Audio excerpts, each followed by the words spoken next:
कौन ना आपनकर रोहित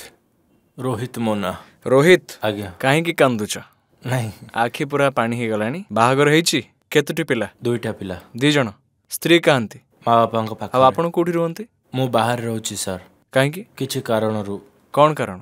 दुई जनक भितर पडु नथिला सर कहीं पड़ुनी जण जनक ऊपर डाउट करूछु ए छोटो मोटो कथा नै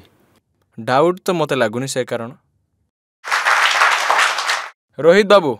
आपणक उपरे गोटे अलगा स्त्री लोकर भूत सवार अच्छी आउ सी ही आपणक उपरे वशीकरण प्रभाव करिछि जहा फल आपण निज स्त्री उपरे संदेह करुछंती किंतु आपणक स्त्री सीता परी पवित्र एवं बहुत भल हृदय आपण को भल मध्य पाती ठीक अच्छी